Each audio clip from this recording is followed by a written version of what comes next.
Hey guys, it's Audra and welcome back to 365 Projects. I am here today with my recent 5-star reads. Now, the only reason I say recent is because I failed to do wrap-ups for July, August, and September. So I was out of town the beginning of August, then school started, and I just couldn't catch up. And so now, instead of talking about 30 books that I read in those 3 months, I'm going to just share the 8 that I gave 5 stars to. So let's just get started with the first one, which is The Length of String by Eliza Brent Wiseman. Now, this is the first one I gave 5 stars to in July, so I'm just going to go in order. But this is one of 2 middle grade books that made the 5-star cut. This is actually going back and forth between present day and I think 1944 during World War II. And it's about how this adopted black Jewish girl in our time is trying to piece together her family history through a project at school. And she kind of finds her link to her grandmother in the past and like what happened during the Holocaust. And it was just so good. My favorite TV show is Long Lost Family on TLC. And it totally gave me those kind of vibes. Like they take a DNA test and like swab for like their genetic makeup to figure out like what actual ethnicity she is. And it was just a feel good story, but had a lot of like deep undertones for middle grade readers to kind of get introduced to some of these ideas of the Holocaust and World War II, but also adoption and just fitting in to your new family and like finding yourself with a family that's different than you. So this was, like I said, a 5-star read, which I need to get over saying because all of these are. So the second book I finished in July, which was 5-star, which I know each and every one of you can probably agree, is The 7 Husbands of Evelyn Hugo by Taylor Jenkins Reid. Now, this is one that I didn't think I was going to enjoy as much as everybody said I would, just because it is kind of a fictional telling of a Hollywood actress's life, going back and forth, and that just really wasn't something that I thought I would be into, but I found out that I was wrong. The audiobook is fantastic. I loved how like the present day story connected with the past and how much representation there was. The actress is actually Cuban, even though she kind of essentially hid it during the time that she was the actress. And then also, like sexuality wise, there is lesbian rep and bi rep, and it kind of goes against with the thought of the 7 husbands, which you would get from the title, on who was her actual like main love of her life. And so that part of the story is great. There's just a lot going on in this. I love, like I said, the connections from the beginning to the end. I will say, just because of my personal past, that it has not really been talked about for like a breast cancer warning. So if you have found my channel through our friendship based off of breast cancer, just know that it is in here in a heavy tone, and so I don't want anybody to go into that surprise because it was surprising to me because nobody's talked about it. If that's going to bother you, if it's too fresh in your mind, stay away from it for now and maybe pick it up in the future. But if you can handle it, it's totally worth the 5-star read. So the third book that I really loved was also about cancer, but I knew going into it because it was what the entire book was about.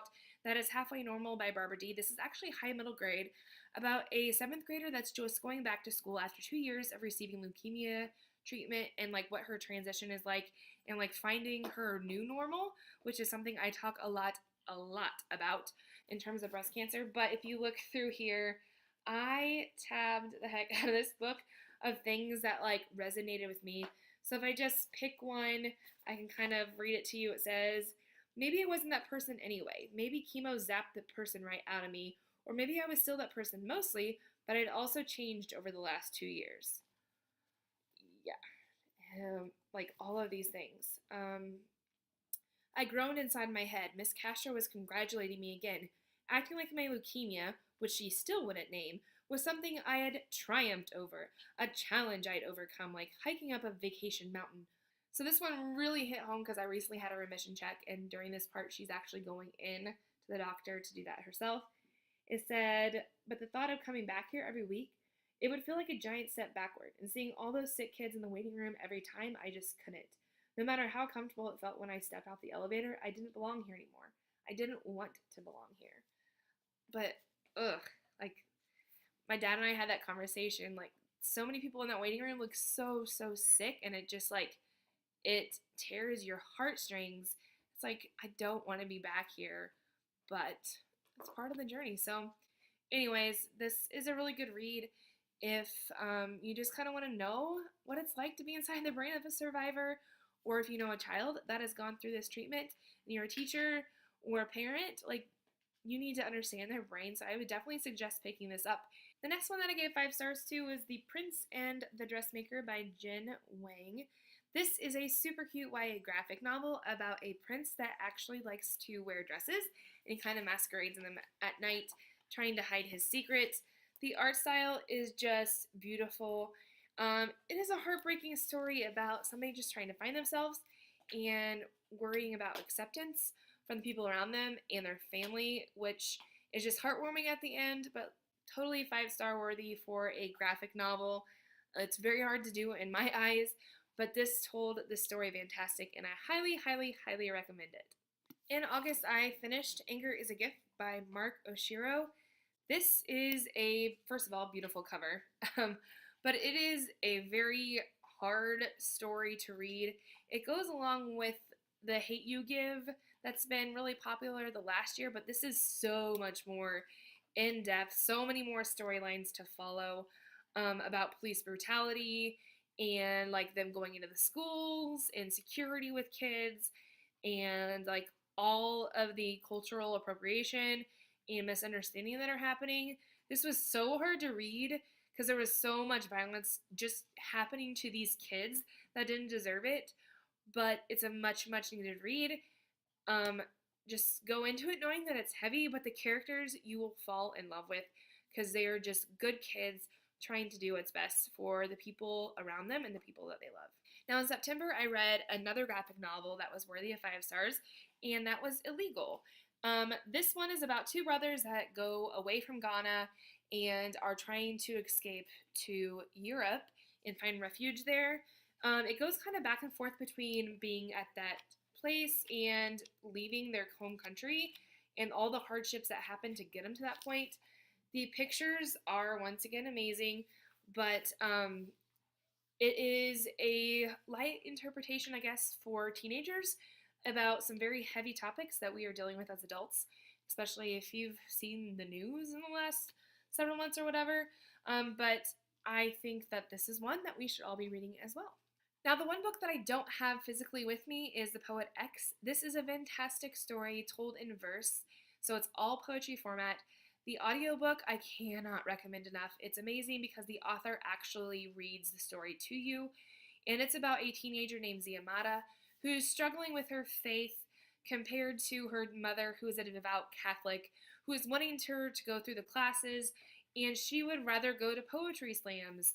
And so it's just kind of her story of struggling with her mother, with her relationship with God, what all of that means. And it's just a really good story told in such a short format, but it packs a really great punch. And the last book that I gave 5 stars to in September was The Symptoms of Being a Human by Jeff Garvin. This one is a YA novel that was unlike anything I've ever read. This is about a character named Riley who is gender fluid, so they don't recognize like completely as a girl or a boy. It changes on a scale throughout time. And so it's just their story of how they're treated, how they have kind of navigated being a teenager with this. And it's just so good. There were a lot of points that were brought up that kind of opened my eyes a little bit more to what I already knew about gender fluidity.